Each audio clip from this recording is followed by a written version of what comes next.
You're listening to the Weekend Sport Podcast with Jason Pine from News Talk ZB. Massive blow for the Warriors this week. Captain Tohu Harris announcing on Thursday he is ending his playing career with immediate effect. Test match for Tonga on this ground 7 days ago as we see Harris! Tohu Harris, the captain! Just caught. Good tackle, Clark. Last play. Again to Harris to plunge over for his first try of the year. He had men unmarked outside him. Luke Metcalf. Warriors will keep their composure here. Here's Harris. There's the equaliser. Yeah, Tohu Harris set for his 13th NRL campaign this year, but says ongoing problems following off-season surgery on a wrist injury have forced him to step aside prematurely. Tohu Harris ends his career with 117 appearances since he joined the Warriors in 2018, exactly the same number of games he played in his 5 seasons with Melbourne between 2013 and 2017. 234 NRL games all up. Let's bring in another Warriors legend, Monty Betham. Monty, when you heard this news, was it a surprise? It was probably a surprise for me. I didn't realise how he was tracking after his operation. I knew he was going in, and I knew it was a big problem for him, and he was paying through a lot of pain last year, the wrist being the main cause of a few problems that he had. But to hear that, like everyone else, when the email came out in-house first before it became public, and it just broke the internet, didn't it? He was just everywhere, as he should be, because he's a man that's loved and revered, and unfortunately it's a sad way to end for him and for the game. Indeed. What will Tohu Harris's Warriors legacy be? One of the greats. I think he's changed the way, he's changed the narrative of how our loose forwards played over the years. We've had some absolutely great ones. Kevin Campion comes to mind, Simon Mannering, Michael Lark, and all these guys are guys that are war horses, guys that are sort of, I wouldn't say one-dimensional. I want to give them all the respect that they deserve, but in terms of having the all-round ball-playing ability, the engine, the finesse that Tohu Harris has, and the way he goes to the line, him and Dylan Walker of late, and the way they've been playing really has been a key point of attack for this Warriors side. So Tohu Harris, for me, is one of the greats to put on the jumper. He's played 117 odd games for the club. It's a shame that he finishes prematurely, but I know he's loved and respected within the organisation as well. So it's huge for him. It goes without saying, Monty, this is a big blow to the Warriors, but how big? I think it's huge.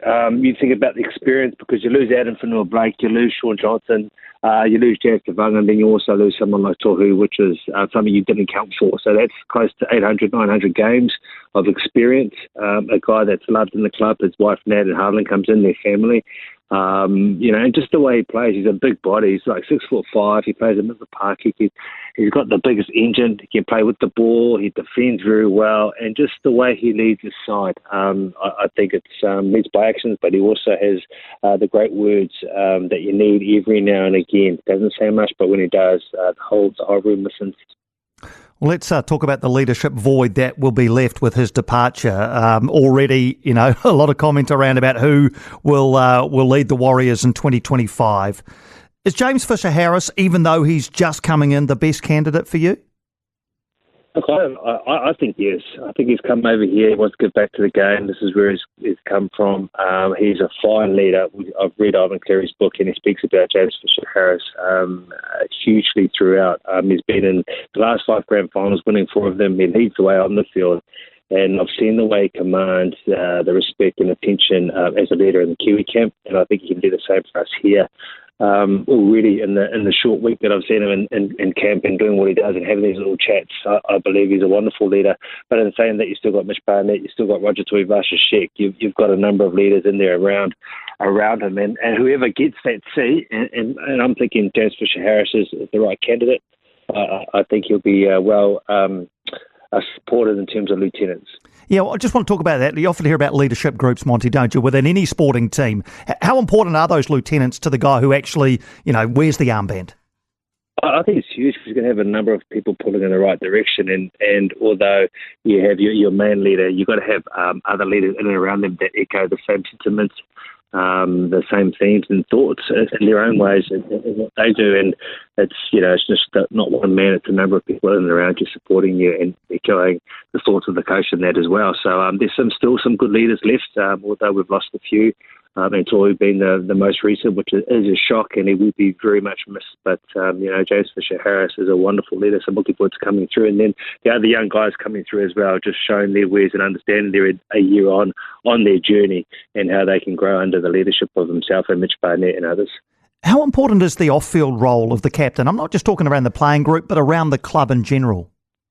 Oh, I think it's huge. More so for me, for the playing group, because it's about Dimitri Vaimonga, it's about Leka Halesema, and that coming through and learning the right way to do things, how to apply yourself to the sport, and be in a situation where you lead the way, and if you see things not happen the way they should, you put a stop to it straight away. And he's a leader of me and Fish and other men like Mitch Barnett, and having those guys around and these young guys coming through, which are the new crop, are really, really exciting. And I think they're the nucleus of a good side that can really do some good things in this jumper.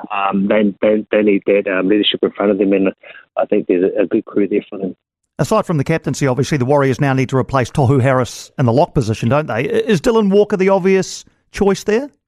Well, he did a wonderful job last year in terms of when he came in, the game against Penrith and other games as well, when we've had the B team, so to speak, out there and really pull some numbers over the opposition and get some results. But there's also Aaron Clark, who's loving being home, who's played for the Kiwis for the first time, and he's been training very, very well. Dimitri Vaimonga, you've got a lot of boys, but it comes down to the engine, the interchange is what you want to do with your forward pack. So there are some choices there for Webby. But you think that Dylan Walker, who's just a wonderful player and has the same sort of attributes as Tohu did last year, like going to the line, that extra bit of footwork, that evasion, and just that run threat as well as pass threat, I think, which just makes a difference. And just back to Tohu Harris to finish, Monty, we only see him, on television, playing matches, in media situations. He looks humble, committed, team man, family man. Is that the Tohu Harris that you know? That is the authentic Tohu Harris, without a doubt. He is the most humble, most polite guy to be around, who really cares for people. He is selfless.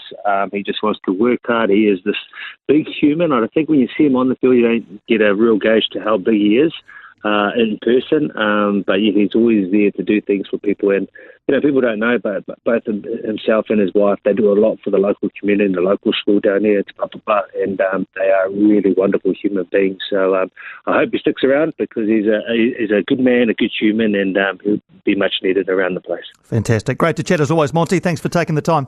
Thanks, Piney. Thanks, Monty. Monty Betham there, Warriors legend, still part of the club, and obviously part of Sky Sports coverage of the NRL as well. And you can watch the 2025 NRL season live on Sky Sport and stream it on Sky Sport now from the 2nd of March. That's going to roll around pretty quickly, isn't it? I think the Warriors start in Vegas, don't they? And the Warriors start off in Vegas. Isn't that the first place they go? I think it might be. For more from Weekend Sport with Jason Pine, listen live to News Talk ZB weekends from midday, or follow the podcast on iHeartRadio.